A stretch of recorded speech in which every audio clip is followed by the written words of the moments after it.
You are listening to a Sustainable World Radio podcast. Sustainable World Radio brings you in-depth interviews, news, and commentary about exciting, creative, and innovative ways of living. Produced in Santa Barbara, California, Sustainable World focuses on positive solutions to environmental challenges, solutions that adhere to the permaculture ethics, earth care, people care, fair share. Are you interested in learning more about permaculture projects around the globe, how to plant a food forest, restorative design, or ethnobotany? Then stay tuned to Sustainable World Radio. I'm Jill Cloutier. And my guest on today's show is Northern California herbalist, teacher, and healer, Kami McBride.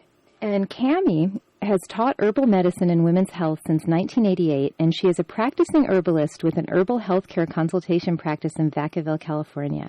Kami has studied plants for almost 20 years and has taught integrative herbology at UC San Francisco School of Nursing, Stanford Hospital, and the California Institute of Integral Studies.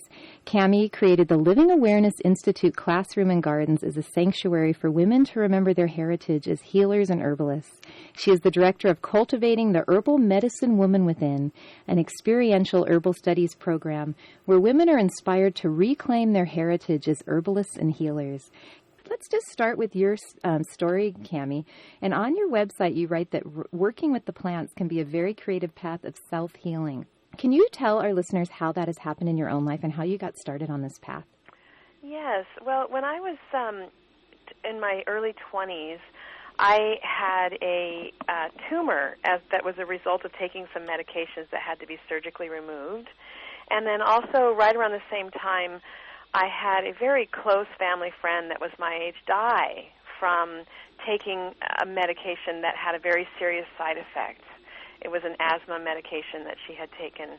And so really by the age of 21, I had two very strong, traumatic, painful experiences that were direct results of side effects of taking medications that weren't really necessary. And so at that time, I asked the question, isn't there another way? Isn't there another way to do this? And I was raised in a very mainstream household. I had never heard of the word holistic health. And right when I started asking that question, that whole world opened up to me, and I started taking classes in herbs. I found a book on massage in the library. One of my, it just spiraled from there. And herbal medicine is a really big part of holistic health, and I just started studying voraciously and just fell in love with the plant world and how beautiful it is and how incredible it is that something can grow right outside your door for free and be the perfect remedy for you without any side effects. So really what drew you into working with plants was your own health. It kind of pushed you in that direction and your friend's death. Yes, I was very, after those two experiences, at a young age, I noticed that all of my elders, my grandparents, my great aunts, most of the older people in my life were all on medications, and they were all taking this drug to counteract this drug to counteract this drug. And so, at 20, you're really kind of a little bit spunky, and I remember going to their house and getting out the little side effect panel and saying, read this, don't you see what could be happening when you take this? And just got really up in arms about it and really went after that world. And so it's a at that time it was really not an option of something to study. 25 years ago, herbal medicine was just really basically weird. Mm-hmm. I remember I was really interested in it, and people just thought it was kind of a little nuts. Right. When I started taking my herb classes, and I remember my grandparents saying, "But you have a college education. What are you? You're wasting your life." But now I have students, 18-year-old, 20, whatever, young students that come and say, "I'm going to be a clinical herbalist, and I'm going to do herbal medicine," and it's now on the radar as a possibility of what to do in the world. And that is very exciting. Now, in the past, it seems like I remember looking for schools to go to, and it seemed like what you would get is a certificate. Do you think the herbal medicine, it sounds like it's getting much more recognized and can maybe be parallel with Western medicine? Well, I don't know about being parallel. We're not there yet, but We can definitely start using it in many different contexts. You can actually get a bachelor's and master's degree in botanical medicine now at Bastyr University in Seattle. And so there is some academia, that you can, where it can be certified and recognized in the world. What I really focus on in my school here in Vacaville is reviving the art of home herbal care. And that does differ. I was doing reading on your site, and I loved your stories about how you can actually find healing herbs. You don't have to spend a bundle to buy these herbs from the Amazon rainforest. You can actually grow the herbs that will serve you well in your own yard. Yeah, most everybody can do that. And see, if you're not raised in a home where herbal knowledge is practiced, which we lost that. Many of us lost that here in the United States. Most of the world, people still are practicing home herbal care. But there were several things that took place in the United States that got wiped out, and so many people were raised in the last 2 or 3 generations without that knowledge in their household, and so it's a little scary. They're not quite sure. The media, all the advertisements on the television telling them, that it's dangerous, and really, it can. You don't have to know everything. You can just learn a few herbs, 1 or 2 or 3 or 4 herbs that you can fall in love with and grow in your own garden and use. Kami, would you say in the past that one thing on your website, it said that your Living Awareness Institute is a sanctuary for women to remember their heritage as healers and herbalists. What has stopped us from claiming that heritage and acting on it? Well, in this country, first of all, you have a lot of immigration, people leaving their elders behind, leaving their parents, leaving at a young age, leaving that knowledge base of health and how to take care of the body behind. And then you had the whole assimilation, people really trying to assimilate in the culture, not practice their old voodoo, wearing garlic on their chest, things like that. And then we also had a very powerful pharmaceutical campaign that has been with us, that is still with us to this day. And in the early 20s, we had something that was called the Flexner Report, and basically it was something that was funded by the pharmaceutical companies to shut down all of the colleges and universities, medical universities that taught anything other than using surgery or pharmaceuticals for healing. At the turn of the century, actually, in the United States, it was a mecca here of homeopathic colleges, osteopathic colleges, hydrotherapy, herbal medicine. There were so many places to study all of those things, and they were all basically shut down systematically with a very thought-out campaign. And we then went, into 80 years of, I don't know what silence. Violence, reversal. Whereas in Europe, and you had the development of surgery, pharmaceuticals, and homeopathy and herbal medicine side by side. Mm-hmm. In England, you can go to a medical college and become a medical herbalist, and that's been going on for a long time. And so we lost all of that between 1930 and 1970, and so we're a little behind.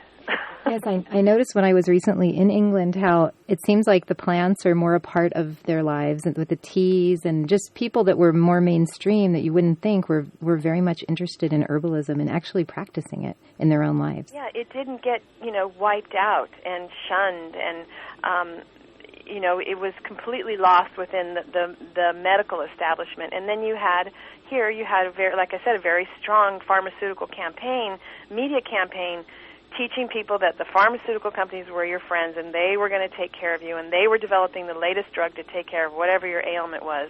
You have a stomach ache, take this pink pill. You have a headache, you take this blue pill, and you don't look at what the possible side effects are. So and then you take a pill to help with the side effects of the other 2 pills. Right. And so we've been trained in the mindset of symptom suppression. Suppress the symptom. You have a cold, take an antihistamine. Well, it's your snot that's pulling the bacteria out of the body. You need to not suppress that. But it doesn't look good, Kami. I know. How does herbal medicine differ in the way that it heals and revives and restores? health. As composed to like over-the-counter medications. Yeah. See, the over-the-counter medications are one constituent or a few constituents, potentized, very strong. So it goes into the body and it does a job. Boom, just going like a bulldozer, going in there and just taking out that hill. It does the job, but it doesn't. Everything else that gets taken out along the way, we just kind of don't pay attention to that. It does a little damage along the way. And what happens is that can build up over time, or for some people, the first time it's harder on their body. Whereas herbs, they have these potent constituents, but they're buffered by hundreds of other constituents. You know, you have some very strong constituents in herbs, but they're buffered. There's hundreds and hundreds of constituents, so that when the herb goes in the body, it doesn't damage other things while it does the job. So it's a much more holistic way of doing it. Yeah, and the thing is that we've evolved on this planet over time with plants.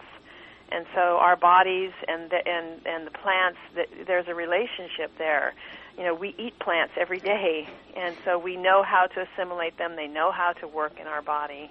Would you say, Kami, that our bodies recognize the plants almost on a cellular level? Like, I know receptor sites in the brain recognize certain things. Of course. Again, we have evolved with plants over time, and it's what we rely on for our food and our medicine. And it's like I said, it's a really recent thing in this culture that we don't drink the herbs, that we don't get our minerals from teas and plant-based medicines. What I would love to talk about, I know I would love to hear your views on why you think there's been such a renaissance of herbal wisdom coming forward and plant wisdom. Why there's been such a renaissance? Well, first of all, we really need it. We've gotten into such a mess with our health care and people just being so tired of side effects. We have, we're eating a lot of very bad food in this country. And then we also had just an absolute love affair with antibiotics. And, it's only been in the last 5-7 years that you go to the doctor and they don't give you an antibiotic for viruses. For many, many years you'd go in with a virus and you'd get antibiotics. Which don't work, right? Which don't work against a virus. And we've just overused our antibiotics to the point where it's a crisis. And when you overuse your antibiotics, one of the things that antibiotics do is disrupt your gastrointestinal function. And when you disrupt your gastrointestinal function, you don't digest and assimilate your nutrients, and you start to get sick, chronic disease. And we are riddled with chronic disease. Our diabetes rate is skyrocketing, just cardiovascular disease, arthritis. And the thing is that Western medicine really doesn't have very good. They're really good at when you're in acute phase, but for chronic and prevention and long-term care, they don't have very good answers. So there are actually times when we need that bulldozer. There are. In emergency. Oh, yeah. When you're in a car wreck or you've got a cardiovascular arrest or, you've got advanced stages of diabetes, we're great at that, and that's where you need to be. But when you're pre-diabetic, when your high blood pressure first starts, when you first start getting your arthritic symptoms, when all those chronic things first begin, that's when you can really use herbs and foods and holistic lifestyle changes to address them. And if you start on meds right away, then it's this medication, then the next medication, and all of those medications have side effects. Let's talk about some plants now. What in your opinion do the plants have to teach us, and what are some of your favorite plants that you work with that perhaps our listeners could grow in their yard as well too? Okay, you're coastal, right? A little bit coastal. Yeah. Okay. Yep. We have a really wonderful growing environment. It's very similar to the Mediterranean, and many of the medicinal Mediterranean plants that have hundreds of years of lore intact and information of how to use grow well. And you have simple things like lavender and rosemary and cedar and all of the mints like lemon verbena and lemon balm. They grow really well, and they're very easy to use. So is that something that people could grow in? It sounds like we could grow that in our own yard. Oh, Yeah. yes. And that's one of the things that I'm concerned about, and I'd love to talk a little bit more about the plants first, but is the over-harvesting, and how do we know where our herbs are coming from? Right. There is what we call poaching happening of some of the wild medicinal plants. There is a whole movement that is educating and working to educate people on the issue of sustainable wild harvesting. There's a great organization, it's called United Plant Savers, and they have lists of, what plants to watch out for and good companies that do sustainable harvesting. And so if you really want to get into it, there's a whole world there. But as a consumer, if you don't want to do all of that footwork, what you need to do is find a company that you can trust, or find a store that you can trust. A small organic store or a co-op, or somebody that has some integrity about how they buy and what they sell in their store. And so you can develop a relationship with a good store. You can learn about companies that you like. There are some very, very good herb companies out there that you can buy from, and sometimes it's just the relationship with a good store. Yeah, I love the questions that you had on your website. It says questions that we can think about asking when we want to buy an herbal medicine are, how did this plant get to me? Is this plant endangered or on a sensitive list? Do I trust this company? Is this plant a local plant, and can I buy it from a local company, and could I grow it myself? Do you think that since the relocalization of food is such a hot topic right now, that could also be applied to herbs? What could be applied to herbs? The relocalization. Yes.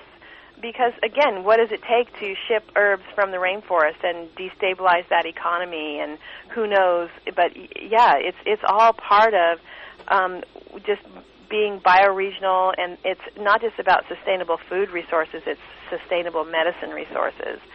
And it's hand in hand, our food and our medicine. Our food is our medicine, and our herbs, they cross over into food and medicine. Many of our medicinal herbs are culinary herbs. And when you can go outside your front door and just harvest something that takes away your stomach ache or helps with your headache, that is very empowering, and it's a great feeling. I'm sure I've used nettles a lot for allergies, and it's amazing. It is. Kami, one question I had was, what's the difference between wildcrafted and then ethically wildcrafted herbs? Okay, well, wildcrafted is kind of a general term for an herb that's harvested in the wild, something that grows wild. And so there's a term of wildcrafters, people who harvest wild herbs. And there's been a lot of over-harvesting of our wild herbs in the United States. And so now there's a whole movement of sustainable wildcrafting. How do we harvest wild plants in a way that ensures they're being here for generations to come? It's a very big topic.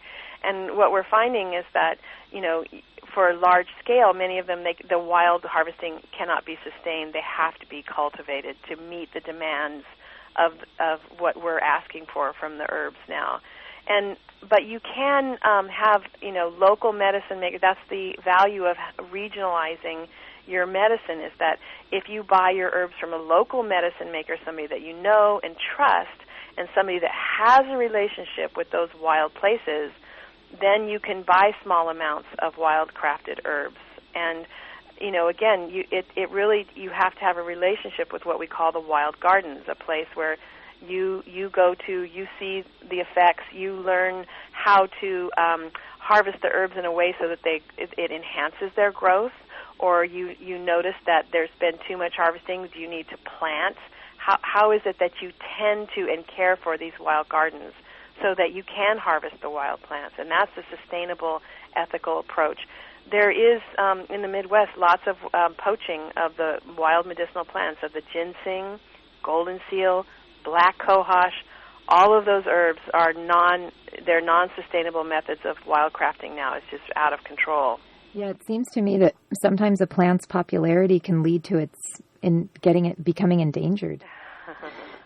That is a very interesting topic, because you have a plant like golden seal that the root itself, it's very small. It's like 7 inches, and it's the thickness of a pencil or 2 pencils put together. It's small, and it grows in a hardwood forest, and it is just such a popular plant, not only for use, but you have all of the drug companies and the different companies harvesting hundreds of thousands of pounds for testing, to try to patent it or test it or make a product with it.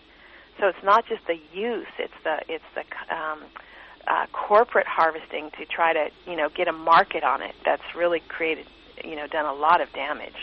And it sounds like, too, that the plant poaching you were talking about. Would you share a story? You said that a friend of yours, I think it was in Missouri, had golden seal, was growing golden seal? Yeah, I had a friend that would send me just a few pounds every year. She had a wild garden, what I was talking about earlier. And it was land that she had bought, and she was tending to this acreage of golden seal for years, planting it and replanting it, managing it in a sustainable way so that she could harvest a small amount every year. And I was fortunate to be on her list of getting some of her golden seal. And one morning she woke up and went out, and all of her plants had been ripped out of the ground in the night. And there are these nighttime poachers, and they go and they'll rip out all the black cohosh or the ginseng. This has been going on for a long time, and it's definitely a problem. So really, it's almost like people are urging us now to know your farmer. Where are you getting your food? It's so important. It's what makes up the cell membranes in your body is your food. We have to know where our herbs come from, where our food comes from. And so basically you're saying know maybe a local harvester. Or what about if you wanted to get some golden seal? How could you be sure? Well, there are some good companies like Herb Farm and Pacific Botanicals that are growing the golden seal now. There are many places we have the knowledge of how to cultivate it, and so a lot of the golden seal that's being used with some of these very ethical companies is being grown. And so you have to, again, know your company, know your tincture company, and know and read the label. Does it say sustainably wildcrafted, ethically harvested, or does it not say anything? Mm-hmm. I know some of the herbs I buy say wildcrafted, and after reading on your website, I know now I need a little bit more ethically wildcrafted or sustainably. Right, and what herb is it? If we're looking at wild-crafted black cohosh, that's a problem. Mm-hmm. And wild-crafted golden seal, And lady slipper, too, I've read is really... Oh, lady slipper is endangered. We don't use lady slipper anymore right now.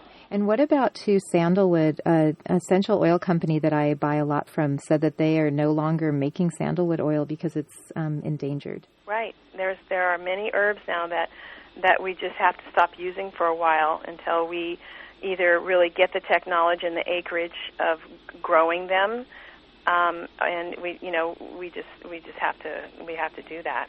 Now, this is something that I don't think a lot of people think about is endangered plants. And I think endangered animals, it's much more, you can identify with them. They're cute and cuddly, but how cuddly is a golden seal root?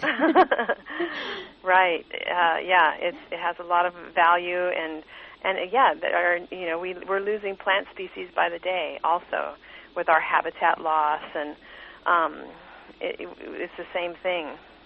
Now, I know that you can't give medical advice, and we kind of have to do that disclaimer, but I'm curious if someone really loves how golden seal works, and I know you can get them from companies that grow it. Is there anything you could grow locally in your yard that would... Yes, there is. We live in California, and golden seal is not native to this state, but we do have a native plant that you can use as an analog or substitute for golden seal. There are 2 plants, actually, and one of them is Mahonia Oregon grapefruit. It's the root of the Oregon grape plant. And then also in Southern California, you have yerba manza, which the botanical name is Anemopsis. And what we do is we use either one of those, or we combine them. The yerba manza I grow in a pot in my house. Wow, I didn't know you could do that. I'm having a love affair with yerba manza right now. Oh. I love that plant. It's growing near a native garden where I work. Yes. I can gaze at it for 10 minutes and just I adore it. The white creamy flowers. Oh, it's gorgeous. And it's a beautiful plant. And like I said, you can grow it in in your yard, and you can grow it you can have it be a house plant. Really? And so you can plant a big patch of that. and in a few years have your roots from that and use it instead of golden seal. If you love your plants so much, is it hard to harvest them for the root? How would you do that to get the root? Well, with the roots, the thing about yerba manzas is that you don't have to have the root. You can use the stem, the leaf, the flower, and the seeds. Wow. Yeah. So you can use all parts of the plant. Yes, you can. You don't have to have the root. And actually, it's the same with the golden seal, except not the flower. You can use golden seal leaf, but it's just it's not as stable, and so it didn't make it into commerce, which is unfortunate. But you can, if you live near golden seal, you can use the leaf.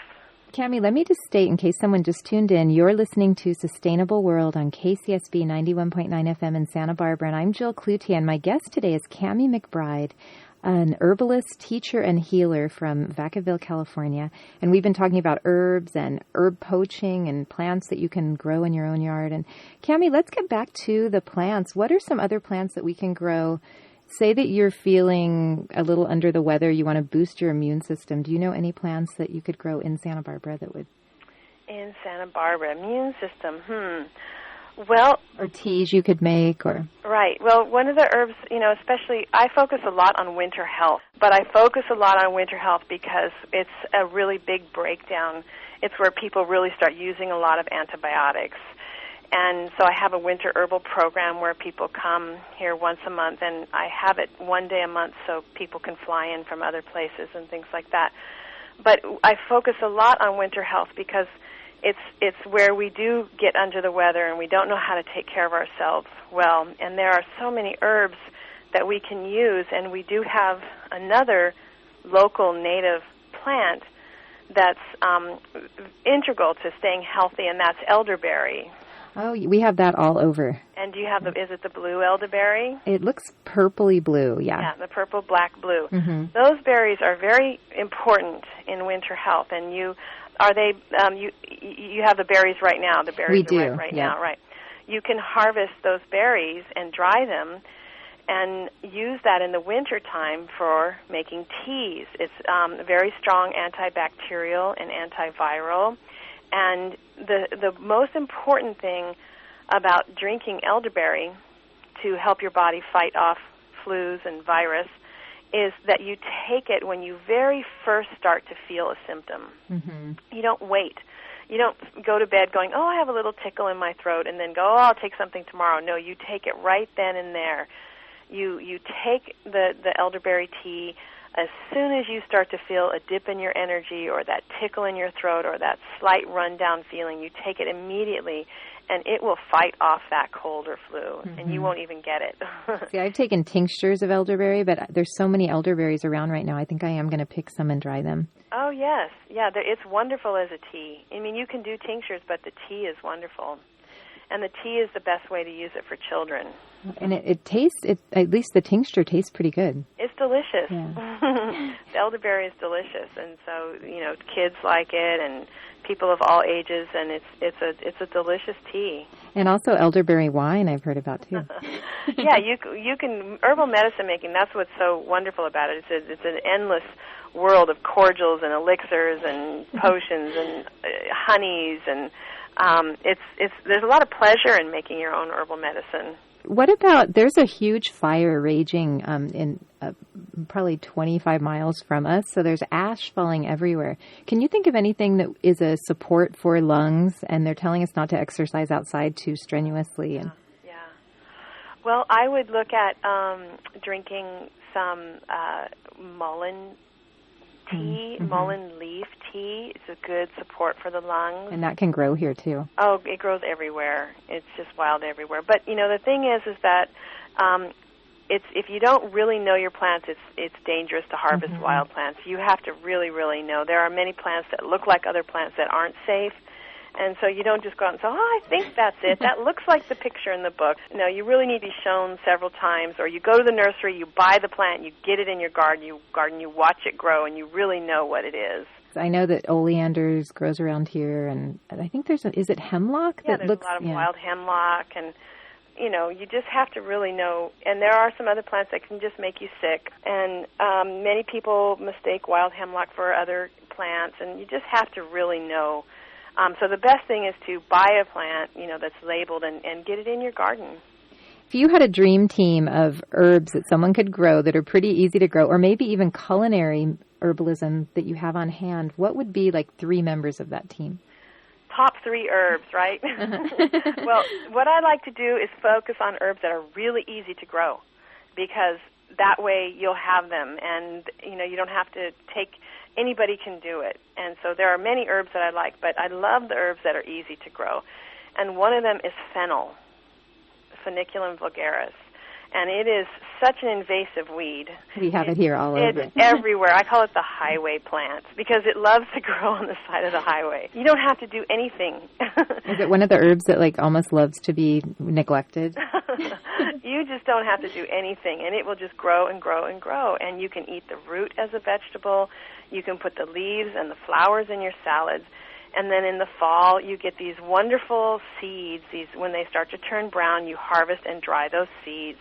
And those seeds have so many uses. We could talk for a couple hours just about the uses of those seeds. But main thing is they really help support digestion, and we need that digestive support.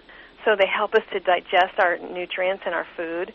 And they help to preserve food and kill pathogenic bacteria in our food. And also as a tea, it dissolves phlegm and mucus.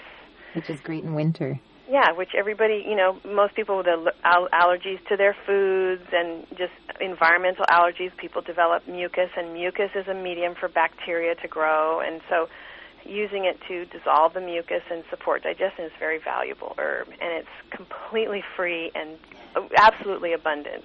That's wonderful, and it sounds like it's very easy to grow too. Yeah, that's the sustainability. You don't have to. It just does it, and it's right there for you. You don't even have to do anything.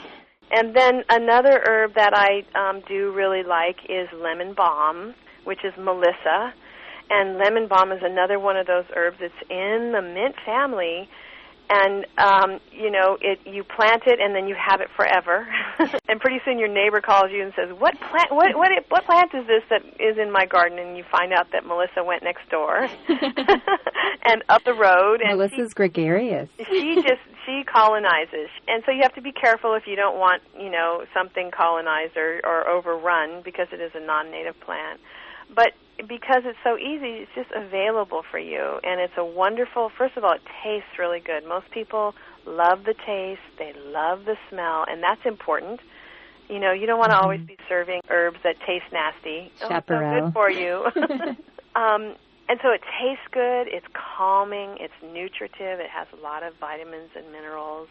It's unnerving. It supports and nourishes the nervous system, which everybody needs. Fast-paced, dizzy life, and we need nervines. Part of our problem is that we're not using nervines. We need to drink herbs that nourish and support the nervous system. Isn't catnip a nervine? Yeah, catnip is a nervine. It supports the nervous system. Yes, it does. And you can share it with your cat. Yes.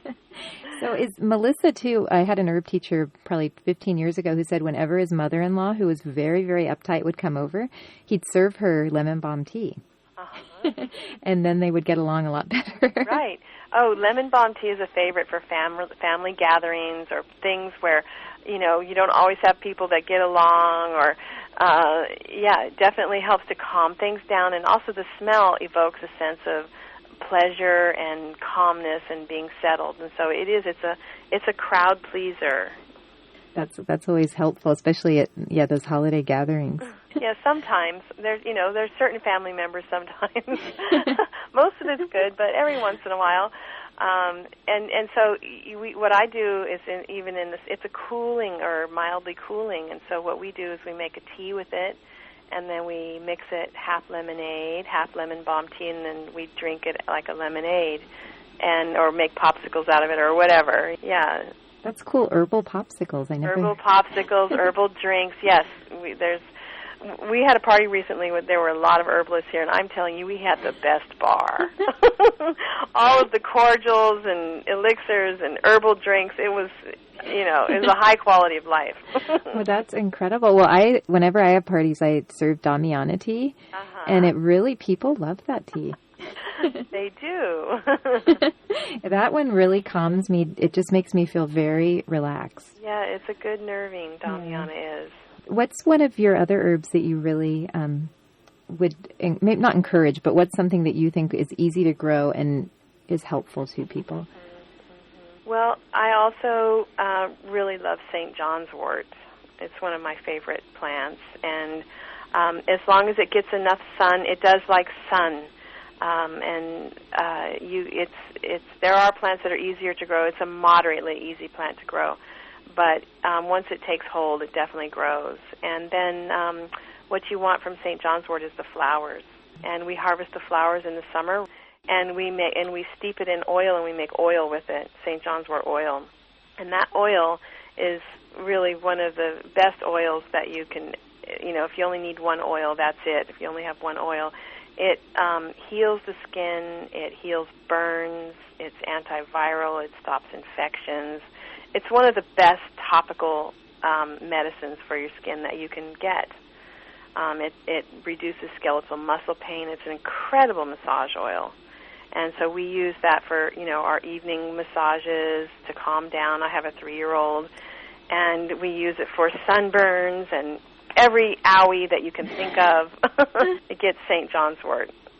Wow, that's good to know. I have never seen St. John's wort growing, I don't think. Mm-hmm. It's fairly common. It is. Yeah. And once it's introduced, it just can take over. It just depends on how much it's been introduced to an area where you live.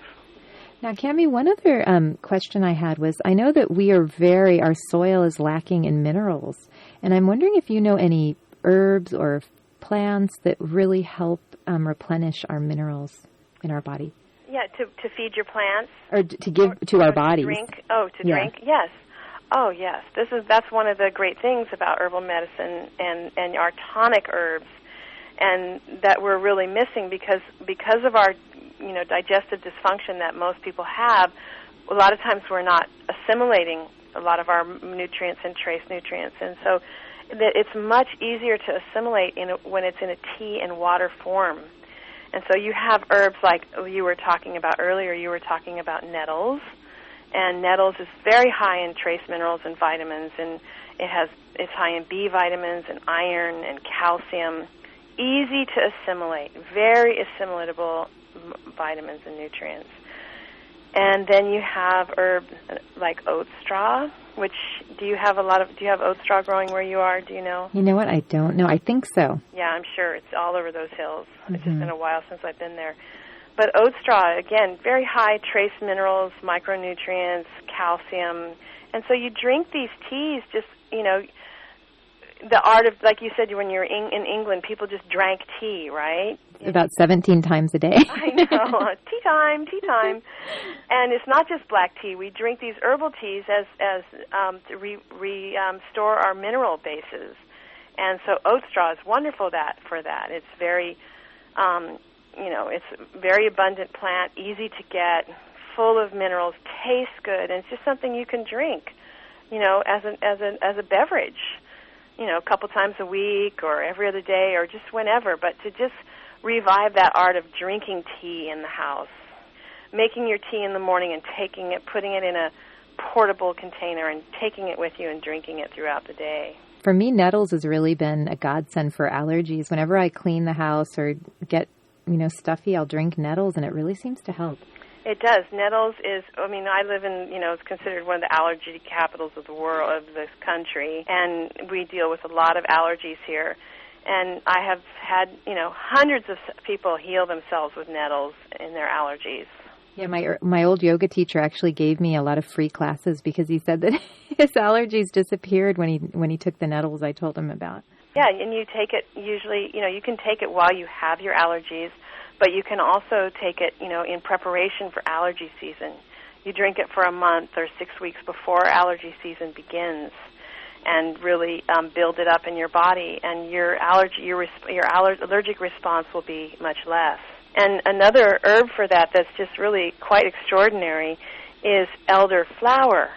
So not the berries, but the flower. Right. And so right now you have the berries, but 6-8 weeks ago there were creamy yellow flowers Those flowers are very good for allergies. I want to ask you like 100 questions right now. Yeah, well, I would invite you to come take a class. Yeah, you would love the Winter Herbal program. Tell our listeners about your programs that you offer. Well, my website is www.livingawareness.com, and so a lot of my classes are on there. But like I said, I focus a lot on winter health and also on women's health. I have a wonderful workshop, Women's Wisdom, where it's, again, most of my classes are set up so people can come from far away. So they're usually one day a month for several months, and then people come in for the day, and then, we're really close to the Sacramento airport. And the Women's Wisdom program, it begins in January, and we really focus on herbs and lifestyle techniques to really support menstruation. But we can do a different show on that. But my Winter Herbal program, it's you really learn how to make herbal remedies, including your medicinal syrups, your throat sprays, cough drops, antibacterial honeys, to just have around the house as part of what you eat and drink every day. It doesn't have to be some big, mysterious thing. It's like, we have some really yummy antibacterial honey for our toast, things like that, and syrups that we put on our pancakes that are highly medicinal, preventive foods for winter. And we learn how to really work with these medicinal preparations and also tonic foods. How to prepare foods that are highly antibacterial, highly antiviral, that taste delicious, and just get them into our everyday life as something that we enjoy. So it doesn't have to be, I'm taking my medicine now. Oh, yuck. Instead of the energy bar, you can actually have a drink that will give you minerals and vitamins. Right, and just delicious herbal foods and drinks that support your health and keep all the bacteria at bay. And so we learn how to do that. We focus on making all those tonic foods, the medicinal teas, the herbal drinks, and it's very hands-on. All my classes are very hands-on. You learn how to do it, and you do it yourself. So it's wonderful. And could you mention also your book as well? Yeah, you might have already. I have a wonderful little book, 105 Ways to Celebrate Menstruation. It's available on Amazon, and it is a book that you can really learn how to develop some techniques to take care of your body during menstruation so that menstruation becomes a more enjoyable time for you. Kami, what is your contact information one more time? Yeah, I'm at www.livingawareness.com, and our phone number here is 707-446-1290. And thank you so much, and I'm going to have you back, and we'll do a show on women's health and also maybe winter health. Okay, thank you, Jill. Thank you so much. Take care. Okay, bye-bye. You've been listening to a Sustainable World Radio podcast. For more information or to hear our other podcasts or interviews, visit www.sustainableworldradio.com. Sustainable World Radio is produced by Jill Cloutier. Music by Dana Lyons. Thanks for listening.